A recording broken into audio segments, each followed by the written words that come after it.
The moment I walked into my childhood home holding my $5 million lottery ticket, I expected celebration. Instead, my parents sat me down with stone-cold faces and delivered an ultimatum that shattered my world: give half the winnings to my unemployed brother Tyler, or pack my bags. When I refused, they actually tried to destroy what they thought was my ticket. But as I watched them tear it to pieces, I couldn't stop laughing. Because what they destroyed wasn't my real winning ticket at all. 3 weeks before that devastating confrontation, I was just another 28-year-old woman grinding through another ordinary Tuesday at Henderson & Associates, the mid-sized accounting firm, where I'd been crunching numbers for the past 4 years. The fluorescent lights buzzed overhead as I stared at spreadsheets filled with other people's financial dreams and mistakes. My cubicle walls were decorated with a single photo of my college graduation and a motivational calendar that seemed increasingly ironic with each passing day. During my lunch break, I decided to walk to Murphy's Corner store instead of eating another sad desk salad. The October air carried the scent of fallen leaves, and something about the crisp afternoon made me feel adventurous. Murphy's was one of those old-fashioned neighborhood shops that sold everything from lottery tickets to homemade sandwiches. The elderly owner, Frank Murphy, had known my family for decades. "Anissa, how's the number-crunching business treating you?" Frank asked as the bell above the door chimed my entrance. "Can't complain, Mr. Murphy, though sometimes I wonder if there's more to life than balancing other people's books." He chuckled while restocking candy bars. "You know what they say about dreaming big?" That's when I noticed the Powerball display. The jackpot had climbed to $53 million. On impulse, I pulled out $5 and decided to buy a ticket. Instead of using random numbers, I chose dates that meant something to me. My birthday, my parents' anniversary, Tyler's birthday, and the day I graduated college. Looking back, the irony of using family dates is almost painful. Frank handed me the ticket with a wink. "May Lady Luck smile on you, dear." I folded it carefully into my wallet behind my driver's license and forgot about it completely. For the next 3 weeks, that little piece of paper sat there while I continued my routine of work, occasional drinks with friends, and dutiful Sunday dinners with my family. Life felt predictable and safe, if not particularly exciting. The night everything changed started like any other. I was sprawled on my couch in my small downtown apartment, wearing my favorite oversized college sweatshirt and fuzzy socks, mindlessly scrolling through social media while a cooking show played in the background. A news notification popped up about the Powerball drawing, and curiosity made me search for the winning numbers. My heart stopped when I saw them: 7, 14, 23, 31, 42, with the Powerball number 19. I knew those numbers. I scrambled for my wallet, hands shaking as I unfolded my ticket. 7, 14, 23, 31, 42, 19. I checked again and again. I Googled the numbers, screenshot them, compared them side by side with my ticket.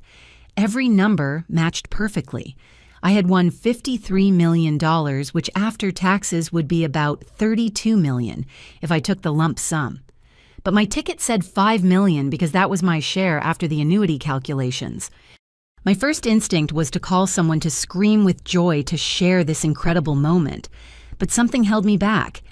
Maybe it was years of watching my family's dynamics, or maybe it was pure intuition, but I decided to keep quiet while I figured out what to do next. Over the next few days, I researched everything about lottery winners. I read horror stories about families torn apart by sudden wealth, about people who lost everything because they trusted the wrong people. One article particularly caught my attention. It was about lottery scams and how criminals would steal or duplicate winning tickets. That's when I got the idea that would ultimately save me. Using my graphic design skills from college and access to high-quality printers at work, I created a perfect replica of my winning ticket. It took several attempts to match the exact paper quality font and layout. I even artificially aged it to match the original's wear. The fake ticket was so convincing that even I had trouble telling the difference. Meanwhile, I quietly moved my real winning ticket to a safety deposit box at First National Bank, taking the day off work to handle the paperwork. I told the bank manager it was important family documents, and she assured me they would be completely secure. The twist that would change everything came from my decision to research lottery winner protection strategies. I wasn't just being paranoid, I was being smart. And that smartness would soon expose my family's true colors in ways I never imagined possible. Growing up in the Sullivan household meant learning early that love came with conditions, and those conditions always seemed to favor my older brother Tyler. While I was earning straight A's and working part-time jobs to save for college, Tyler was charming his way out of every consequence and convincing our parents that his failures were everyone else's fault. Tyler, now 31, had perfected the art of being professionally unemployed. He'd had dozens of jobs over the years: retail, food service, construction sales, even a brief stint as a personal trainer. Each position ended the same way, with Tyler explaining how his boss was incompetent, his coworkers were jealous, or the customers were impossible. Our parents, Margaret and Robert, accepted every excuse and provided endless financial support. My mother, Margaret, worked as a dental hygienist and had always been the family's emotional mediator, constantly making excuses for Tyler's behavior while expecting me to be understanding and mature. She had this way of sighing deeply whenever Tyler's latest crisis arose, as if his problems were natural disasters beyond anyone's control. My father, Robert, managed inventory at a mid-sized manufacturing company and prided himself on being practical and logical. Yet when it came to Tyler, his logic disappeared completely. He'd lecture me about fiscal responsibility while handing Tyler $100 bills for gas money that somehow never made it to the gas tank. The breaking point came 6 months before my lottery win during a family barbecue at my parents' house. I'd arrived early to help my mother prepare side dishes when I noticed Tyler behaving strangely. He kept checking his phone nervously and excusing himself to take mysterious calls. When he thought no one was looking, I caught him going through my mother's purse. I followed him upstairs and discovered him in my parents' bedroom, rifling through my father's dresser drawer, where they kept emergency cash. He was stuffing bills into his pocket when I cleared my throat. "What are you doing, Tyler?" He spun around, his face flushing red. "Anissa, you scared me. Dad said I could borrow some money." By sneaking around and taking it without asking, Tyler's charming mask slipped for just a moment, revealing something desperate underneath. "Look, you don't understand. I'm in a tight spot right now, and I need this money for something important." Important? Like what? Another failed business venture? Another investment opportunity that's definitely going to make you rich this time? His jaw tightened. "You've always been jealous of me. You know that Mom and Dad try to include you, but you're just bitter because things come easier to me." That conversation opened my eyes to Tyler's real nature. Over the following weeks, I paid closer attention to his behavior and started noticing patterns. He'd visit our parents multiple times per week, always leaving with cash food or having bills paid on his behalf. Our mother would mention needing to postpone her dental work while our father complained about overtime being cut. Yet somehow they always found money for Tyler's emergencies. The truth became clear when I offered to help my parents with their taxes that spring. While organizing their financial documents, I discovered they'd withdrawn over $20,000 from their retirement savings in the past year. When I asked about it, they became evasive and defensive. "Everyone goes through rough patches," my mother said, not meeting my eyes. "Family helps family." "But Mom, you're risking your own security. What happens when you want to retire?" "Tyler's going to pay it back when his situation improves," my father insisted. "He's working on some big opportunities." I realized my parents had been systematically depleting their savings to enable Tyler's lifestyle. They'd convinced themselves they were helping him through temporary difficulties, but Tyler had no intention of changing. He'd found a reliable source of money that required no effort, no responsibility, and no accountability. The most shocking discovery came when I found credit card statements showing my parents had taken cash advances to give Tyler money. They were paying interest on money they'd borrowed to support their adult son's refusal to work consistently. Meanwhile, I'd been contributing to their household expenses whenever possible and had never asked for financial help since graduating college. The toxic dynamic became impossible to ignore.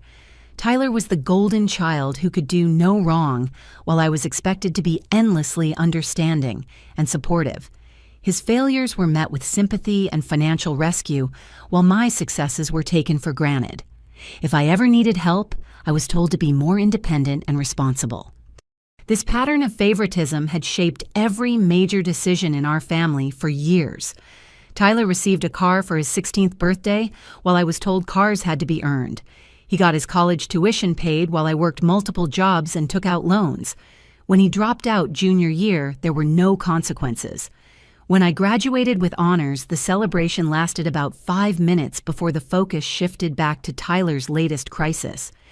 Understanding this dynamic made my decision to hide my lottery win feel not just smart, but necessary. I knew exactly what would happen if I announced it. Tyler's problems would become my responsibility, and my good fortune would be treated as the family's salvation rather than my personal achievement. The twist I hadn't anticipated was discovering just how deep Tyler's problems really went and how far my parents were willing to go to protect him from consequences. 3 weeks after winning the lottery, I finally decided it was time to tell my family. I'd spent those weeks consulting with financial advisors, lawyers, and accountants, setting up trusts and investment strategies to protect my winnings. The real ticket remained safely locked away, while the fake one stayed in my wallet, waiting for the moment I'd need it. On a crisp Sunday morning in November, I drove to my parents' house for what I thought would be a celebration. The suburban neighborhood looked peaceful, with neat lawns covered in fallen leaves and pumpkins still decorating front porches from Halloween. My childhood home sat on a corner lot, a modest 2-story colonial with blue shutters that my father repainted every few years with religious dedication. I found my parents in the kitchen sharing coffee and reading different sections of the newspaper. This had been their Sunday ritual for as long as I could remember. My mother looked up with a warm smile that made my heart ache knowing what was about to happen. Anissa, perfect timing. I just pulled cinnamon rolls out of the oven. "Where's Tyler?" I asked, noticing his absence. "Still sleeping," my father replied without looking up from the sports section. "He got in late last night." I took a deep breath, my hand instinctively moving to my wallet where the fake ticket waited. Actually, I have some news to share. Something pretty incredible happened to me. Both parents set down their newspapers, sensing the importance in my voice. My mother reached across the table and squeezed my hand. "What is it, honey? You look nervous." 3 weeks ago, I bought a lottery ticket on impulse. Just $5 numbers based on family dates. I completely forgot about it until I saw the drawing results. I paused, watching their faces. I won $5 million. The silence that followed lasted exactly 7 seconds. I counted them. Then my mother's face lit up with pure joy. "Oh my goodness, Anissa, Robert, did you hear that our daughter won the lottery?" My father stood up so quickly his chair scraped against the floor. $5 million. Are you absolutely certain? Did you check the numbers multiple times? I verified it with the Lottery Commission. It's real. For about 90 seconds, everything was perfect. My mother hugged me so tightly I could barely breathe, while my father kept shaking his head in amazement. They asked questions about taxes, about when I'd claim the prize, about how I was feeling. It felt like the family moment I'd dreamed of. Then Tyler appeared in the doorway, drawn by the excited voices. His hair was messy from sleep, and he wore the same clothes from the day before. The moment he heard about my lottery win, his entire demeanor changed. The sleepy confusion disappeared, replaced by something calculating and intense. "Wait, back up. Anissa won $5 million. He moved into the kitchen like a predator sensing opportunity. "Isn't it wonderful?" my mother gushed. "Our daughter is a millionaire." Tyler's response chilled me to the bone. Instead of congratulations or excitement, he immediately started talking about what this meant for him. "This is perfect timing. You know, I've been dealing with some financial pressure lately. This could solve everything." The room's energy shifted dramatically. My parents exchanged a look I couldn't quite interpret, and suddenly their celebration felt forced. "Tyler," my father said carefully, "this is Anissa's win. She's the one who bought the ticket." "Yeah, but we're family," Tyler replied, as if that settled everything. "Family shares with family, right, especially when one person has more than they could ever need." I felt my stomach drop. "Tyler, this isn't about what I need or don't need. I won this money." "Come on, Anissa, don't be selfish. You know I'm in a really tough spot right now. Some bad people are looking for money I owe them." "What kind of bad people?" I asked, though I dreaded the answer. Tyler looked at our parents again, and this time I caught the look they exchanged. It was loaded with meaning, with shared knowledge I wasn't part of. "Tyler has gotten involved with some unsavory individuals," my mother said delicately. "People who make loans with very high interest rates." "Loan sharks," my father clarified bluntly. "He owes them $50,000. The number hit me like a physical blow. $50,000. More than I made in a year at my job. More than my parents had in their savings account. "How did you accumulate $50,000 in debt to loan sharks?" I asked Tyler directly. He shifted uncomfortably. "It started small. Just a few bad bets, sports betting. I thought I could win it back quickly, but things got complicated." "Define complicated." "The people I borrowed from aren't the patient type. They've made it clear that if I don't pay soon, there will be consequences.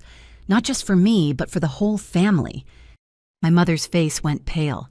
"They've called here twice asking about Tyler. They know where we live, where we work." The pieces began falling into place with horrible clarity.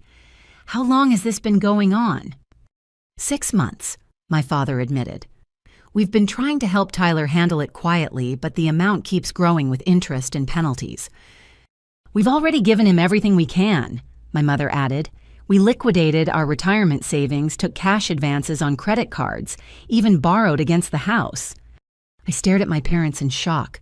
"You mortgaged your house to pay Tyler's gambling debts." "We didn't have a choice," my father said defensively. "These people threatened our safety. They know where Tyler grew up, where his family lives." Tyler stepped closer to me, his expression a mixture of desperation and entitlement. "Don't you see, Anissa? Your lottery win isn't just lucky timing. It's fate. This money could save all of us. Save all of you from consequences of Tyler's choices," I corrected. "Don't be like that," my mother pleaded. "We're family. When one of us is in trouble, we all help." "When has Tyler ever helped anyone but himself?" I asked, my voice rising. "When I needed help with college, where was he? When you needed help with medical bills last year, where was he? He only shows up when he needs something." Tyler's mask of charm finally slipped completely. "You've always resented me, haven't you? You're jealous that Mom and Dad love me more, and now you want to use your lottery win to get back at all of us." The accusation was so breathtakingly unfair that I almost laughed. Almost. Instead, I felt something cold and determined settle in my chest. This conversation is over. The lottery money is mine. I earned it by buying the ticket with my money. Tyler's problems are Tyler's responsibility. My father's voice turned hard in a way I'd rarely heard. "Anissa, you need to think very carefully about what you're saying. Family loyalty isn't optional." The threat in his tone was unmistakable. This wasn't a request anymore. It was a demand backed by emotional manipulation and family pressure. The twist I never saw coming was what my mother said next, her voice barely above a whisper. "We already told Tyler's creditors that the family would have $5 million to resolve his debts. They're expecting payment within the week." The kitchen fell silent except for the ticking of the antique wall clock that had marked time in our house since I was a child. That familiar sound, which had always been comforting, now felt ominous, like a countdown to something terrible. "What do you mean you told his creditors about my money?" I asked slowly, my voice barely controlled. My mother's hands trembled as she set down her coffee mug. "Tyler was so scared, honey. These men came to our house last Tuesday. They were intimidating. They said Tyler had until Friday to pay or there would be serious consequences. So Tyler told them his sister just won the lottery. My father continued avoiding my eyes. He said the family could cover his debts. It bought us some time. The reality of what they'd done crashed over me like ice water. You used my lottery win as collateral for Tyler's debt without my knowledge or consent. Tyler finally spoke up, and his voice carried none of his usual charm. Look, I had to tell them something. These aren't the kind of people who accept "I don't have the money" as an answer. That's not my problem, I exploded, standing up so quickly my chair fell backward. You don't get to volunteer my money to pay for your mistakes. Sit down and lower your voice, my father commanded in the authoritative tone he'd used when I was a child. We need to discuss this like adults. Adults don't spend other people's money without permission. My mother started crying, which had always been her way of deflecting conflict. Please don't fight. We're family. Families work together to solve problems. No, Mom. Families don't enable one member's destructive behavior at everyone else's expense. Tyler isn't the victim here. He's a 31-year-old man who refuses to take responsibility for his choices. Tyler's face darkened. You know what, Anissa? I'm sick of your holier-than-thou attitude. You've always acted like you're better than me, like you're the perfect daughter while I'm the screw-up. I don't think I'm perfect, but I also don't gamble away money I don't have, then expect my family to bail me out. You want to know the truth? Tyler's voice turned vicious. Mom and Dad have been supporting me because they feel guilty. They know they failed me as parents. They were too strict, too demanding. They pushed me toward rebellion and bad choices. I looked at my parents, seeing them clearly for perhaps the first time. They weren't evil people, but they were weak ones. They'd spent years making excuses for Tyler's behavior instead of holding him accountable, and now they were in too deep to change course. My father cleared his throat, his expression grave. Anissa, we've made our decision. You have 24 hours to agree to split your lottery winnings with Tyler, or you're no longer welcome in this house. The words hit me like a physical blow. You're disowning me unless I give Tyler $2.5 million. We're asking you to save your brother's life and protect this family, my mother said through her tears. If you refuse, then you're choosing money over family. The manipulation was so obvious it made me nauseous. They were framing my refusal to enable Tyler's gambling addiction as abandonment and greed. What about Tyler choosing gambling over family? What about him putting all of you in danger with his debts? That's different, my father said dismissively. Tyler made mistakes, but he's learned from them. This is about moving forward. I laughed bitterly.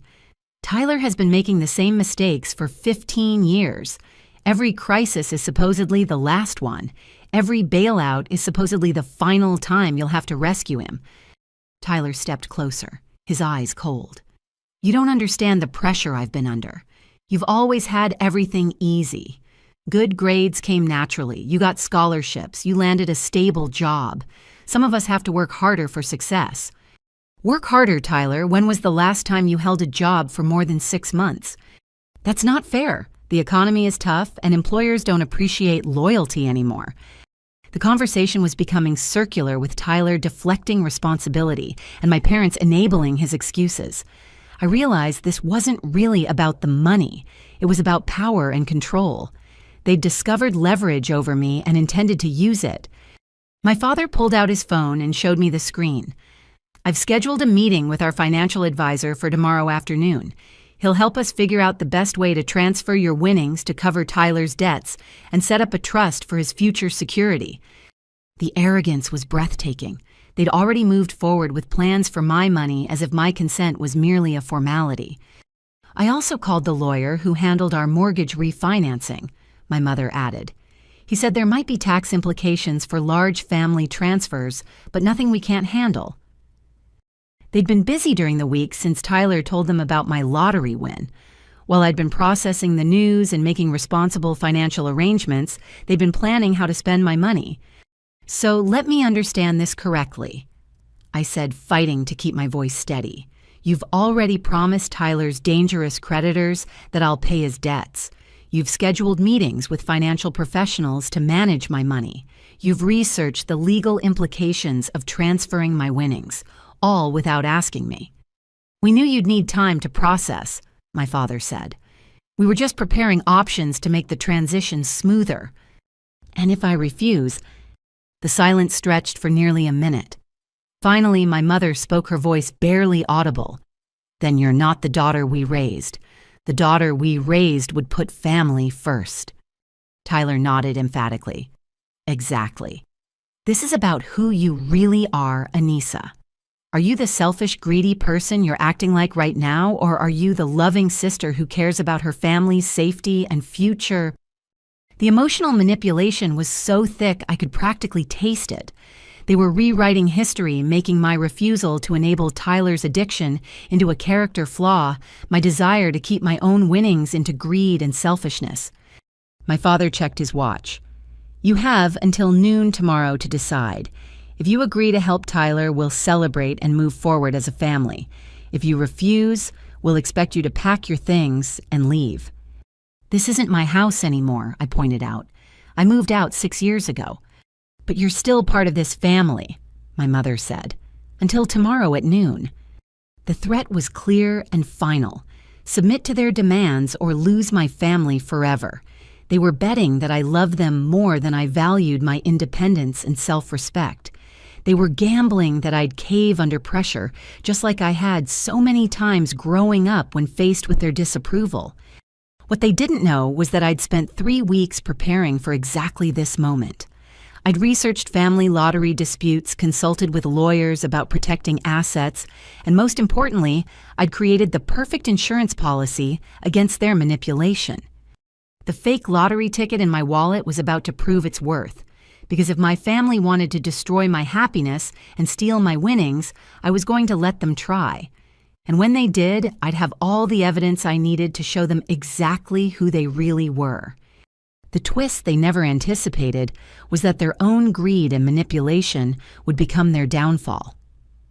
I spent that night in my apartment staring at the ceiling and processing what had just happened.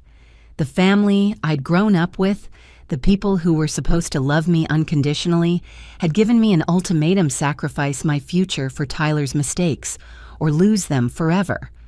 The betrayal cut deeper than I'd expected, but it also clarified everything. Around 10 the next morning, Tyler showed up at my door unannounced. I lived in a converted warehouse downtown, one of those trendy loft spaces, with exposed brick walls and floor-to-ceiling windows. When I opened the door, Tyler looked genuinely terrible. His clothes were wrinkled, his hair unwashed, and his eyes were red-rimmed with exhaustion. "Can I come in? We need to talk." Against my better judgment, I stepped aside and let him enter. He moved slowly through my living space, taking in the modern furniture and artwork I'd carefully selected over the years. Everything in my apartment represented my independence and personal taste, things Tyler had never bothered to notice before. "Nice place," he said, running his fingers along my dining table. "Must be expensive living downtown like this." "I work for it." Tyler turned to face me, and I was shocked by how genuinely desperate he looked. The confident, charming facade he usually wore was completely gone, replaced by raw fear. "Anissa, I need you to understand something. This isn't just about money anymore. These people I owe, they're not going to wait much longer." He pulled out his phone and showed me a series of text messages. The language was crude and threatening, describing in detail what would happen to Tyler if he didn't pay. But worse than that, the messages mentioned our parents by name, listing their home address and work schedules. "They know everything about our family," Tyler continued, his voice shaking. "They know Mom leaves for work at 7:30 every morning. They know Dad's car. They've been watching us." I felt a chill run down my spine, but I forced myself to stay focused. "How did you get involved with people like this?" Tyler collapsed onto my couch, burying his face in his hands. "It started innocently enough, just friendly sports betting with some guys I met at a bar. $5 here, $10 there. Then I had a streak of good luck and started betting bigger amounts." He looked up at me, and for the first time in years, I saw genuine vulnerability in his expression. "I thought I had a system, Anissa. I was tracking statistics following expert predictions. For a while, I was actually winning consistently. I paid off my credit cards, caught up on my car payments. I felt like I'd finally found something I was good at. What changed? The friendly betting turned into serious business. The casual group became connected to bigger operations. Before I knew it, I was borrowing money to place larger bets, convinced I could win enough to pay everything back and still come out ahead. Tyler's story was depressingly familiar. I'd heard similar accounts from clients at the accounting firm who'd gotten in over their heads with investments or business ventures. The pattern was always the same: early success, leading to overconfidence, bigger risks, inevitable losses, and desperate attempts to recover. The worst part is that I'm good at it, Tyler continued. My win rate is actually above average, but the losses when they come are devastating. I'd win $3,000, then lose $8,000 trying to win back what I'd lost the week before. He stood up and began pacing my living room, his agitation growing. These people don't care about win rates or long-term strategies. They care about money owed, period. When I told them about your lottery win, it bought me time, but it also raised their expectations.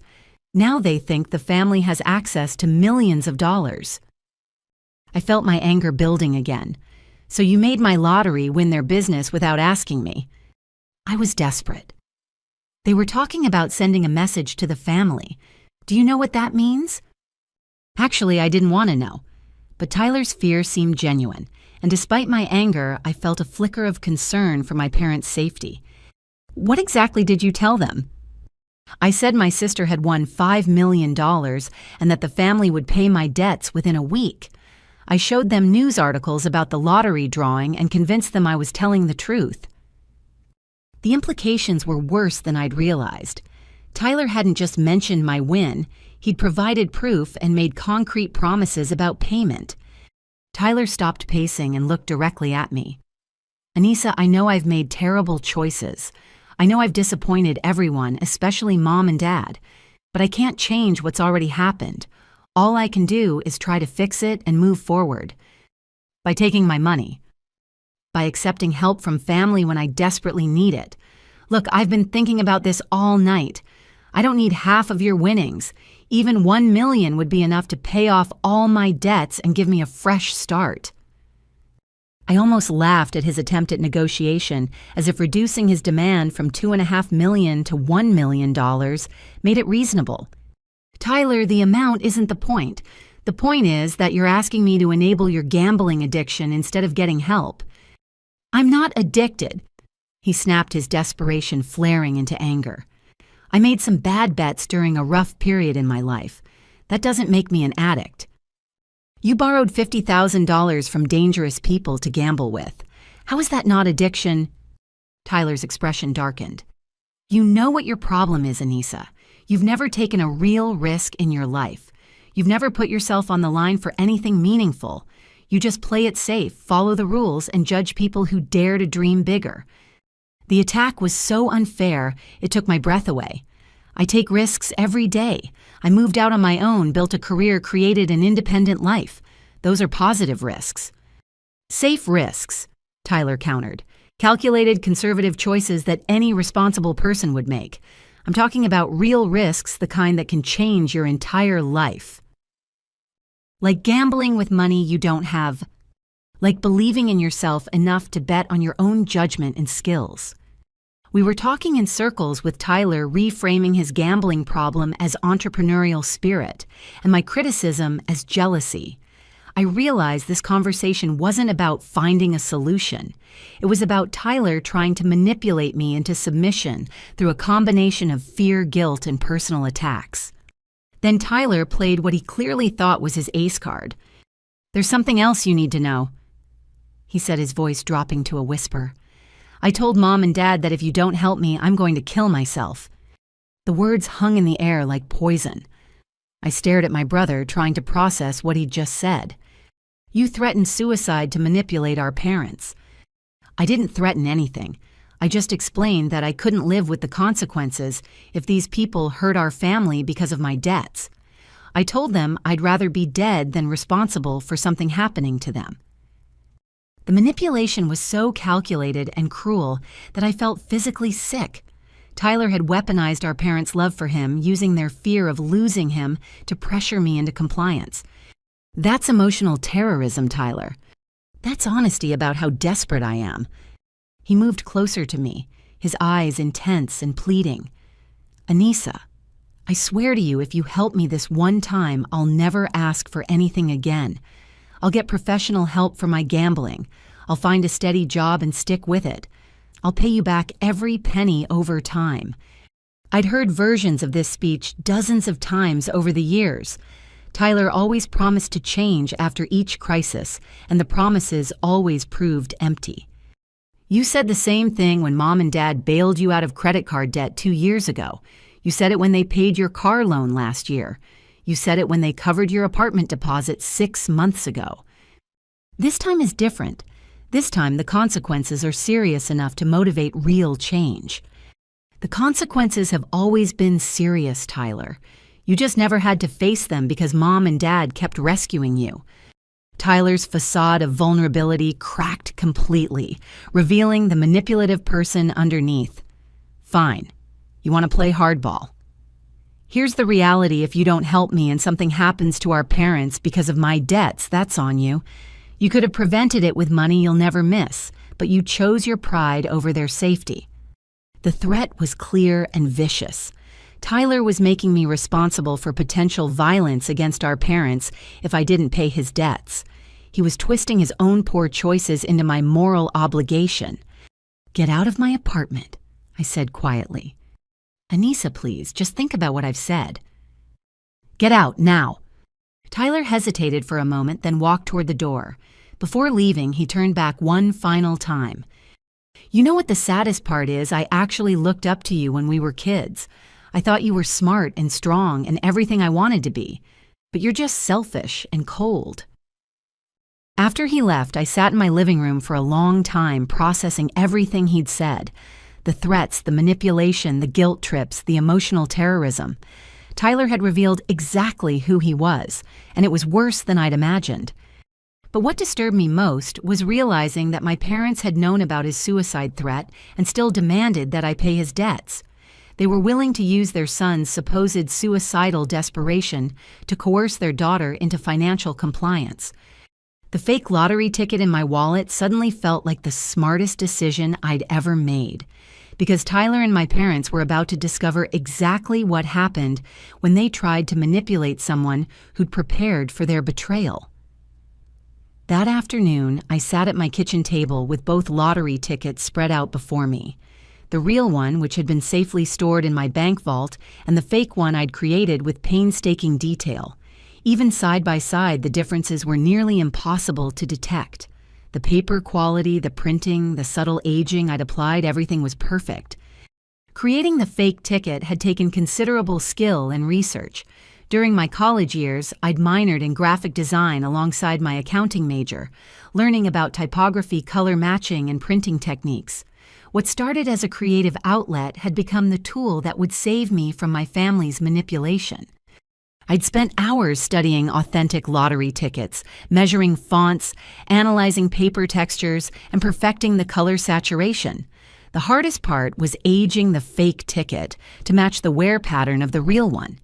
I'd use tea staining, careful folding, and strategic placement in my wallet to create authentic-looking creases and discoloration. My laptop displayed dozens of research tabs about lottery scams, family financial disputes, and legal protections for winners.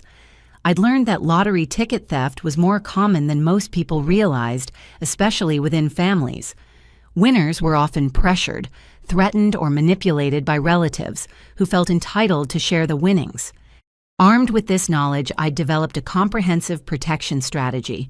The real ticket was secured in a safety deposit box with video surveillance and multiple authentication requirements. I documented every step of the process, photographed the real ticket from multiple angles, and even had it professionally verified by the Lottery Commission. But the fake ticket was my masterpiece of psychological warfare. It looked absolutely authentic, but was completely worthless. Anyone who tried to cash it would immediately discover it was fraudulent. but until that moment, it would seem like the genuine article. My phone rang, interrupting my planning. It was my mother. "Hi, honey, how are you holding up after this morning?" Her voice carried false warmth, the tone she used when trying to manage family conflicts. I could hear the strain underneath her cheerful facade. "I'm fine, Mom, just thinking about everything Tyler told me." He really is desperate, Anissa. I've never seen him so frightened. When he talks about those people he owes money to, he just shakes.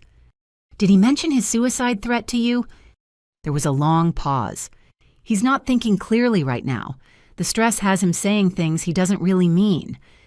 But you're willing to use his supposed mental health crisis to pressure me into paying his debts. That's not fair. We're trying to save our family from a terrible situation." I could hear my father talking in the background, though I couldn't make out the words. My mother's responses were muffled as she covered the phone. "Your father wants to know if you've made a decision about tomorrow. Tell Dad I'm still considering my options." "Anissa, please don't drag this out. The longer we wait, the more dangerous things become for everyone." "I understand the timeline, Mom." After ending the call, I realized my parents were applying steady pressure to prevent me from thinking clearly or seeking outside advice. They wanted a quick decision made under emotional duress, not a thoughtful response based on careful consideration. That evening, I made several important phone calls. First, I contacted the lawyer I'd been working with to set up my lottery winner protections. I explained the situation with my family and asked about my legal options. "Unfortunately, family coercion around lottery winnings is common," she told me. "The good news is that you've taken excellent precautionary steps. The ticket is secure, and you have clear documentation of ownership. No one can access your winnings without your explicit consent." "What if they try to steal or destroy what they think is my ticket?" "That would be destruction of property, at minimum possibly theft, depending on their intentions. If you're concerned about that possibility, I'd suggest documenting any threats or suspicious behavior." My second call was to Dr. Rachel Morrison, a therapist who specialized in family dynamics and financial stress. I'd found her through my research on lottery winner psychology. "What you're describing sounds like financial abuse," she explained. "Your family is using emotional manipulation, threats, and ultimatums to control your behavior and access your money. That's a form of domestic abuse even between adult family members." They keep saying it's about family loyalty and helping Tyler. Abusers always frame their behavior as necessary or justified, but healthy families don't threaten disownment to force financial compliance. They don't use one member's crisis to exploit another member's success. Dr. Morrison's words validated what I'd been feeling but couldn't articulate. This wasn't about family loyalty. It was about power and control. My final call was to my best friend Sarah, who lived across the country but had remained close despite the distance. We'd met in college and had supported each other through every major life challenge since then. "Wait, back up," Sarah said after I'd explained the situation. "Your parents are threatening to disown you unless you give Tyler millions of dollars for his gambling debts." That's the simplified version, but yes. "Anissa, that's insane. That's not how normal families handle problems." I know that intellectually, but when you're in the middle of it all, the emotional manipulation makes you question yourself. What does your gut tell you to do? Fight back. Show them consequences for trying to manipulate and threaten me. Then trust your instincts. You've always been the strong one in your family. Don't let them break you down now. After those conversations, I felt confident about my decision. My family wanted to play emotional warfare. I was prepared to show them what happened when they underestimated their target. I spent the rest of the evening preparing my apartment for what was coming. I charged my phone and tested the video recording function. I reviewed my financial documents and legal protections. Most importantly, I practiced my reaction for when they tried to destroy what they thought was my lottery ticket. The fake ticket went back into my wallet, positioned exactly where Tyler had seen me keep it during his visit. If my family wanted to steal my winnings, they'd have to reveal their true character by attempting theft and destruction of property. What they didn't realize was that their greed and desperation would provide me with all the evidence I needed to justify cutting them out of my life permanently. The fake ticket wasn't just protection. It was a trap that would expose their moral bankruptcy once and for all. The twist they never anticipated was that their victim had spent weeks preparing for their betrayal. I barely slept that night knowing what was coming. Every sound in my building made me alert. Every creak of the old warehouse structure had me checking my phone for the time. Around 3 a.m, I gave up on sleep entirely and sat in my living room with a cup of coffee watching the city lights through my floor-to-ceiling windows. My phone had been recording audio since midnight, tucked discreetly in my jacket pocket. I'd also positioned a small camera on my bookshelf, disguised among picture frames and decorative objects. If my family decided to take drastic action, I wanted documentation of every second. At 6:30 in the morning, my doorbell rang. I wasn't surprised to see both my parents standing in the hallway looking grim and determined. My father carried a set of my old house keys that I'd forgotten they still had, while my mother clutched her purse tightly against her chest. "We need to talk," my father said without preamble. I stepped aside to let them in, noticing how they both scanned my apartment as if seeing it for the first time. They moved with purpose, not the casual familiarity of previous visits. "It's early for a social call," I observed. "We couldn't sleep," my mother replied. "This situation with Tyler has all of us on edge." My father positioned himself near the kitchen while my mother stayed closer to the living room. I realized they were unconsciously blocking potential exit routes, treating this more like a confrontation than a conversation. "Have you made your decision about helping Tyler?" my father asked. "I've been thinking about it all night." "And?" I let the pause stretch uncomfortably long before responding. I need more information before I can commit to anything. Tyler's story has holes in it, and I want to understand exactly what I'd be getting involved in. My parents exchanged a look of frustration. They'd clearly hoped for immediate compliance. "What kind of information?" my mother asked. "I want to meet these creditors Tyler owes money to. I want to see documentation of his debts. I want a written agreement about repayment terms and guarantees that this will be the final bailout." My father's jaw tightened. "Anissa, you're overthinking this. Sometimes family situations require trust and quick action, not business negotiations. When the family situation involves millions of dollars and dangerous criminals, I think due diligence is appropriate." "You sound like you're already planning to refuse," my mother said, her voice taking on a wounded tone. "I sound like someone who wants to understand what she's agreeing to before making irreversible financial commitments." The tension in the room was becoming palpable. My parents hadn't expected resistance or questions. They'd expected emotional capitulation to family pressure. "Where's your lottery ticket?" my father asked suddenly. The question caught me off guard with its directness. "Why?" "We want to see it. After everything Tyler told us, we want to verify that you actually won what you claim you won." I felt a chill run down my spine. My parents were questioning the authenticity of my lottery win as if I might have fabricated the entire story. "You think I'm lying about winning $5 million? We think you might be exaggerating," my mother said carefully. "Maybe you won a smaller amount and you're using Tyler's crisis as an excuse to avoid sharing." The accusation was breathtaking in its audacity. They were suggesting I'd invented or inflated my lottery win to justify refusing to help Tyler. "The ticket is in my wallet," I said, gesturing toward the kitchen counter where I'd deliberately placed my purse. Both parents looked toward my purse with an intensity that made my skin crawl. I could practically see them calculating whether they could grab it before I could stop them. "Could we take a look at it?" my father asked, moving closer to the counter. "Why?" "Because we want to help you plan the best way to claim your winnings and manage the tax implications. We've done research on lottery procedures." The lie was smooth but obvious. They didn't want to help me plan anything. They wanted to verify the ticket's existence and location. I walked to the counter and retrieved my wallet very deliberately, removing the fake lottery ticket and setting it on the granite surface. Both parents immediately moved closer, examining the numbers and checking them against information on my father's phone. "It's real," my mother whispered, and I could hear genuine awe in her voice. For several minutes, they studied the fake ticket with fascination, discussing the numbers, the dates, the incredible odds. Their excitement was genuine, which made what I knew was coming even more disturbing. "This changes everything," my father said. "Tyler's problems are financial stress, your future security. Everything can be solved with this little piece of paper." "This little piece of paper that belongs to me," I corrected.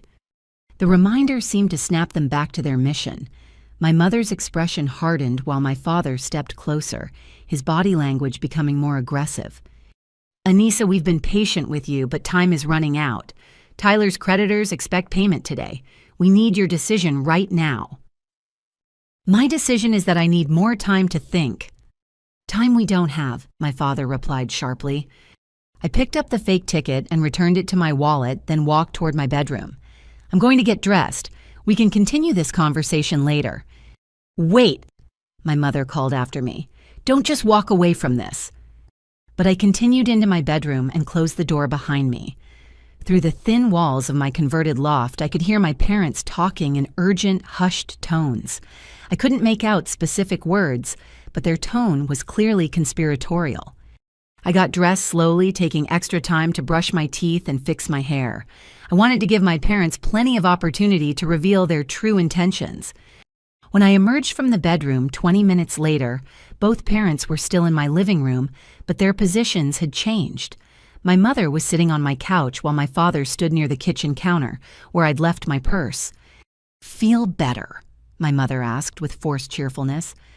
"Much, thank you for waiting."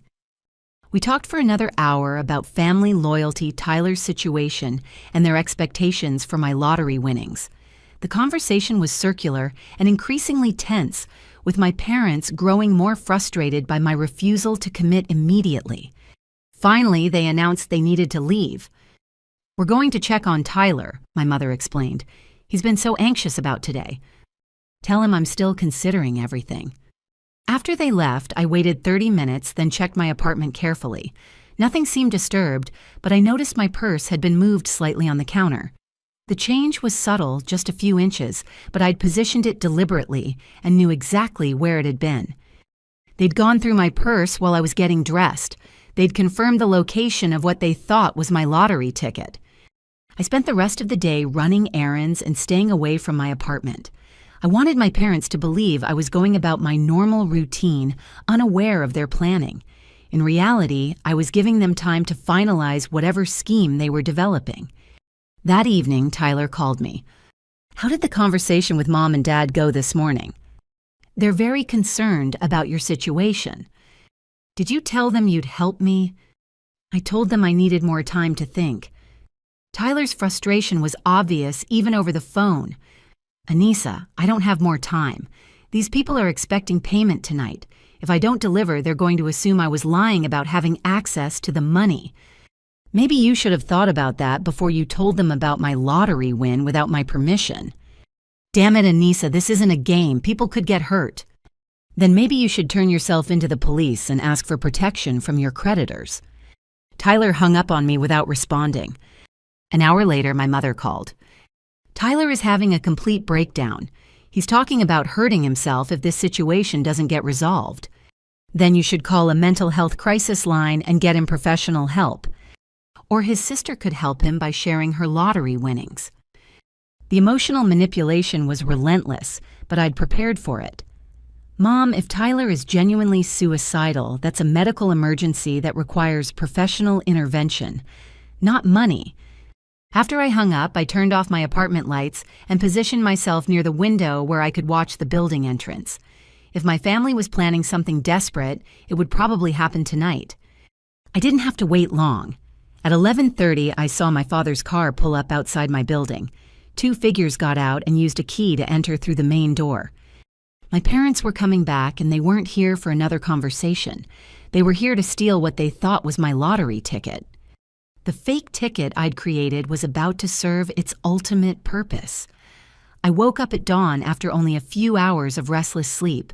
My apartment felt different somehow, charged with the tension of impending confrontation. I could feel in my bones that today was the day my family would reveal their true character. My phone showed several missed calls from Tyler and my parents, along with increasingly desperate text messages. Tyler's final message, sent at 2 a.m, simply said, "Last chance to save your family." I made coffee and sat at my kitchen table, positioning my phone to record audio and adjusting the hidden camera angle for optimal coverage. The fake lottery ticket went into my purse exactly where my parents had seen it yesterday. Everything was ready. At exactly 8 o'clock, my doorbell rang insistently. When I opened the door, all 3 of them stood there, my parents flanking Tyler, who looked like he'd been awake all night. His eyes were bloodshot, his clothes disheveled, and his hands shook slightly as he gripped a crumpled piece of paper. "We need to come in," my father said, pushing past me without waiting for permission. The energy they brought into my space was aggressive and desperate. Tyler immediately began pacing while my parents positioned themselves strategically around my living room.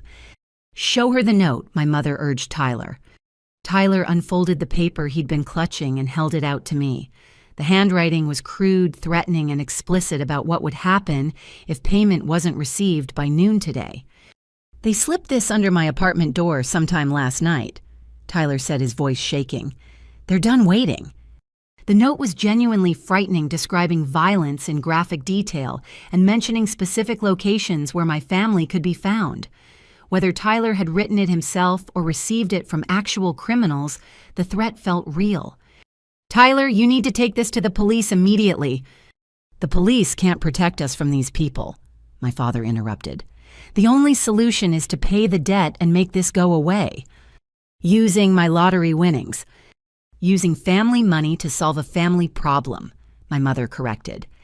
I looked at each of them carefully, seeing the desperation, the determination, and underneath it all, the sense of entitlement that had brought us to this moment. "I've made my decision," I announced. The room went completely silent. Tyler stopped pacing.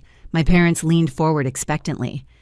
"I'm not giving Tyler any money for his gambling debts." The explosion of angry voices was immediate and overwhelming. Tyler screamed about betrayal and family loyalty, while my parents talked over each other about disappointment and selfishness. The accusations flew fast and furious. I was greedy, ungrateful, cold-hearted, jealous. "After everything we've done for you," my mother said, her voice breaking with emotion. "After all the love and support and sacrifice." "What sacrifice?" I asked. "When did you ever sacrifice anything for me that you didn't also give to Tyler?" "We raised you, fed you, clothed you, sent you to college," my father listed angrily.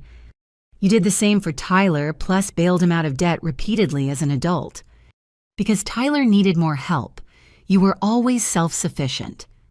The admission hung in the air like poison. I was expected to be endlessly capable and independent, while Tyler was allowed to be perpetually needy and dependent. Tyler stepped closer to me, his face twisted with rage. "You know what? I'm glad this is happening. I'm glad you're showing everyone who you really are. You're not my sister anymore. If being your sister means enabling your addiction and paying for your mistakes, then you're right. I'm not your sister." "Fine," Tyler shouted. "Then you don't get to have a family anymore." He spun around and grabbed my purse from the kitchen counter before I could react. My parents immediately moved to block my path as Tyler dumped the contents onto my coffee table. "Tyler, what are you doing?" I demanded, putting genuine panic in my voice. "What I should have done days ago," he replied, finding the fake lottery ticket among my scattered belongings. He held it up triumphantly, waving it in the air. "You want to keep this money from your family? Fine. But you're not keeping it at all." "Tyler, stop, please." My performance was Oscar-worthy. I lunged toward him desperately while my parents held me back. The terror and desperation in my voice sounded completely authentic. "No!" I screamed as Tyler began tearing the fake ticket into pieces. "You're destroying my entire future. You destroyed our family first." Tyler replied coldly, continuing to rip the worthless paper into smaller and smaller pieces. My parents watched with grim satisfaction as Tyler methodically destroyed what they thought was my $5 million lottery ticket. They believed they were teaching me a lesson about family loyalty and the consequences of greed. "There," Tyler said finally, letting the torn pieces fall to the floor like confetti. "Now nobody gets the money. Are you happy?" I stared at the scattered pieces of paper, then slowly began to laugh. It started as a small chuckle, but grew into full, uncontrollable laughter that filled my entire apartment. "What's wrong with you?" my mother asked, alarmed by my reaction. I kept laughing, doubling over with the sheer joy and relief of watching their plan backfire so spectacularly. "Anissa, stop it," my father commanded. "This isn't funny." "Oh, but it is," I gasped between laughs. "It's absolutely hilarious." Tyler looked at me with growing confusion and anger. "You're having some kind of breakdown." "No, Tyler, I'm having some kind of breakthrough." I walked to where the torn pieces lay scattered on my hardwood floor and nudged them with my foot. "You three just spent 10 minutes destroying a worthless piece of paper while congratulating yourselves on teaching me a lesson about greed and family loyalty." "What are you talking about?"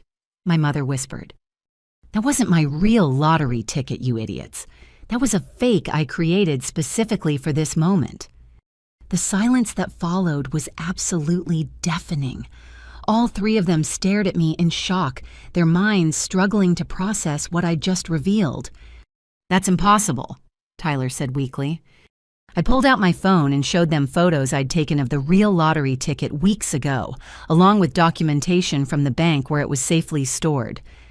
"The real ticket has been in a safety deposit vault since the day after I won. What you just destroyed was an expertly crafted replica I made specifically to test your character." My father's face turned white. You planned this."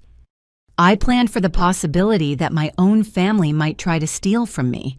Turns out my paranoia was completely justified." Tyler looked at the torn paper scattered around his feet, then back at me. "So the real ticket is perfectly safe along with my $5 million that you'll never see a penny of." My mother sank onto my couch, the full implications hitting her. We tried to destroy your lottery ticket." "You succeeded in destroying a lottery ticket, just not the one that mattered." The psychological impact was devastating. They'd revealed their true character, committed what they thought was a serious crime, and accomplished absolutely nothing except exposing themselves as thieves and manipulators. Tyler's legs gave out and he collapsed into my dining chair. "I don't understand. Why would you do this to us?" "I didn't do anything to you, Tyler. I created a test, and you all failed it spectacularly." The fake ticket had served its purpose perfectly. My family had revealed exactly who they were when they thought they could get away with it, and now I had all the evidence I needed to justify what came next. The silence in my apartment stretched for nearly 5 minutes. My parents and Tyler sat in stunned disbelief, processing the magnitude of what had just happened. They'd attempted to destroy what they thought was my $5 million lottery ticket, and instead had exposed themselves as would-be thieves while accomplishing nothing. I calmly walked to my kitchen and returned with a small dustpan and brush, methodically sweeping up the pieces of the fake ticket, while they watched in horrified fascination. 27 hours. I said conversationally as I worked. That's how long it took for my own family to attempt theft and destruction of property when they didn't get their way. "Anissa," my mother began weakly, You thought you could steal my lottery winnings and destroy my financial future to enable Tyler's gambling addiction. Yes, I understand what you thought." Tyler finally found his voice. "This was a trap. You set us up. I prepared for the possibility that you might reveal your true character under pressure. You chose to walk into the trap." I dumped the torn pieces of fake ticket into my trash can with deliberate ceremony, then returned to face them with my phone in hand. The interesting thing about modern technology is how easy it is to document everything. For instance, I've been recording audio since you arrived this morning. I played back Tyler's voice clearly stating his intention to destroy my lottery ticket, followed by my parents' voices expressing approval and satisfaction as he carried out the act. I've also been recording video. I continued showing them footage from my hidden camera that captured the entire scene in high definition. My father's face went ashen. "You recorded us without permission." "I recorded criminal activity taking place in my own home. The permission requirement varies by state, but given that you were committing felonies, I think any court would find the recording admissible." "Felonies," my mother whispered. I pulled out my laptop and displayed a legal document I'd prepared in advance. Attempted theft conspiracy to commit theft, destruction of property, and intimidation. Those are the charges my lawyer believes would stick based on the evidence I've gathered. The document was prepared by my attorney as a precautionary measure. We discussed the legal implications of family coercion around lottery winnings, and she'd outlined exactly what crimes my family would be committing if they followed through on their threats. "You can't be serious," Tyler said. "We're family." Family members who commit crimes against each other are still criminals. Being related doesn't provide legal immunity for theft. I walked to my bookshelf and retrieved a folder I'd prepared spreading additional documents across my coffee table.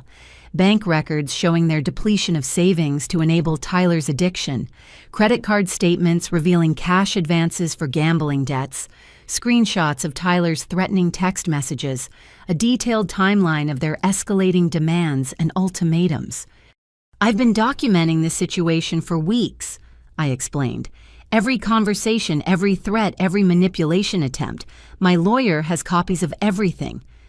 My parents stared at the evidence of their own behavior spread out before them. Seeing it documented and organized made their actions appear even worse than they'd seemed in real time. "What do you want from us?" my father asked quietly. "I want you to understand the gravity of what you just attempted.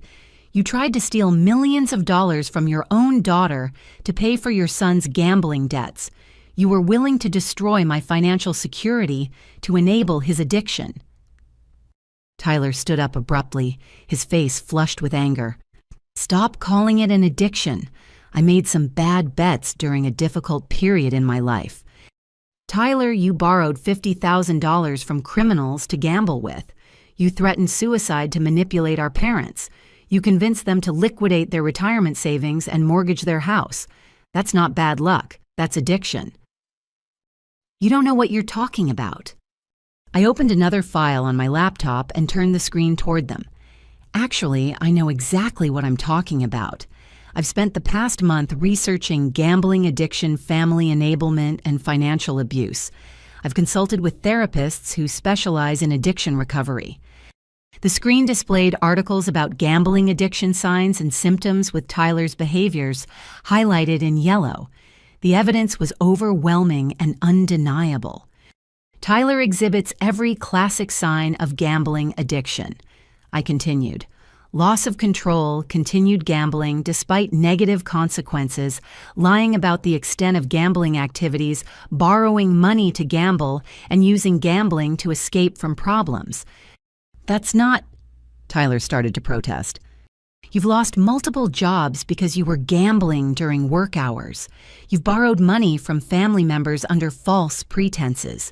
You've prioritized gambling over basic necessities like rent and food. You've threatened self-harm when faced with consequences for your gambling."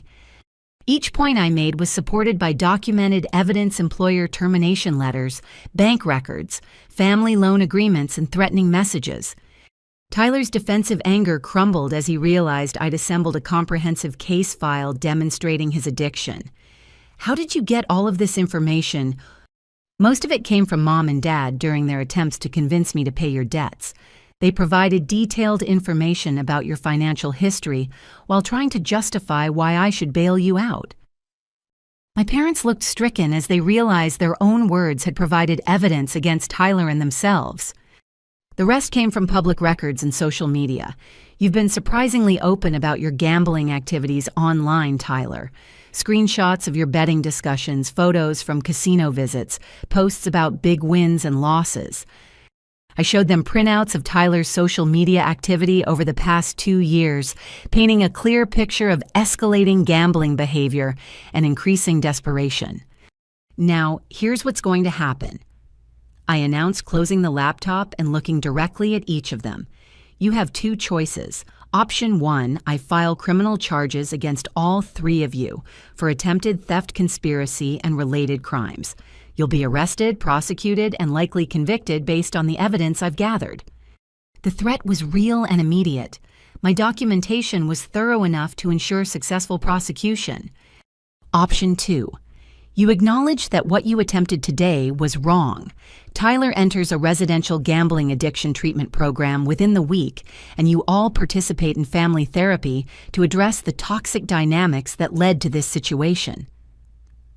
And if we choose option 2, my mother asked, I don't file criminal charges, but you also don't get a penny of my lottery winnings. Tyler's debts remain his responsibility, not the family's. Tyler jumped to his feet. Those people are going to kill me if I don't pay. Then you should contact law enforcement and ask for protection while you work out a payment plan or declare bankruptcy. Your gambling debts are not a family emergency. They're a personal consequence of your choices. The room fell silent again as they processed their limited options. They'd expected to manipulate me into compliance, but instead had trapped themselves into accepting accountability or facing criminal prosecution. The fake lottery ticket had accomplished everything I'd hoped for. It had revealed their true character, provided evidence of their criminal intentions, and given me the leverage to demand real change instead of continued enablement. For the first time in my adult life, I held all the power in family dynamics, and I intended to use that power to either save my family or save myself from them. 20 minutes after I'd presented my family with their ultimatum, the doorbell rang with urgent, aggressive buzzing that made everyone in the room freeze. Through my apartment's intercom system, a gruff voice demanded to speak with Tyler Sullivan immediately. Tyler, you expecting someone? I asked, though I could see from his terrified expression that he knew exactly who was at my door. Don't answer it, he whispered, his face draining of color. Tyler Sullivan. The voice crackled through the intercom again. We know you're in there. Your parents told us this address when we visited their house this morning. My parents looked stricken. My father tried to speak, but only managed a strangled whisper. We thought they were just checking on Tyler's progress with the money. The intercom buzzed again, longer and more insistently. Mr. Sullivan, this is Jake Reeves. My associate Frankie and I need to discuss your payment schedule. We've been very patient, but our patience has limits. Tyler was visibly shaking now, pressed against my living room wall as if trying to disappear through it. The confident manipulator who destroyed my fake lottery ticket had been replaced by a cowering man terrified of the consequences of his choices. Anissa. My mother pleaded, please don't let them in. They're not going away, I replied, moving toward the intercom, and I want to understand exactly what Tyler has gotten all of you involved in. No, Tyler hissed. You don't know these people. They're dangerous. Then maybe you shouldn't have borrowed money from them. I pressed the intercom button. This is Anissa Tyler's sister. Come up to apartment 4B. The look of absolute betrayal on Tyler's face was almost satisfying.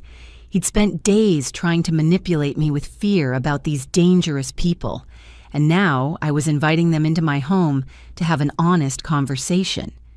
Within minutes, heavy footsteps echoed in the hallway outside my apartment. When I opened the door, 2 men stood there looking exactly like Central Casting's version of intimidating debt collectors. Jake Reeves was in his 40s, built like a former boxer, wearing a leather jacket despite the warm weather.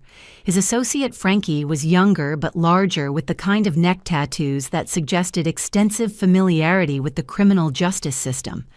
You must be the lottery winner, Jake said with a smile that didn't reach his eyes. Your brother's been telling everyone about your good fortune. Please come in. We need to clear up some confusion about Tyler's debts. Both men entered my apartment with the casual confidence of people accustomed to intimidating others. They took in my modern furnishings and expensive electronics with obvious appreciation. "Nice place," Frankie commented.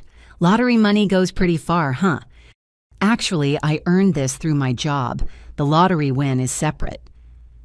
Jake's attention focused immediately on my parents and Tyler, who were huddled together near my kitchen like frightened animals. "Tyler, buddy. There you are. We were starting to worry about you." The false friendliness in Jake's voice was more menacing than outright threats would have been. "We stopped by your parents' house this morning to check on your progress with our payment arrangement. They seem very confident that today would be resolution day." My father cleared his throat nervously. "We explained that there were some complications with accessing the lottery funds." "Complications?"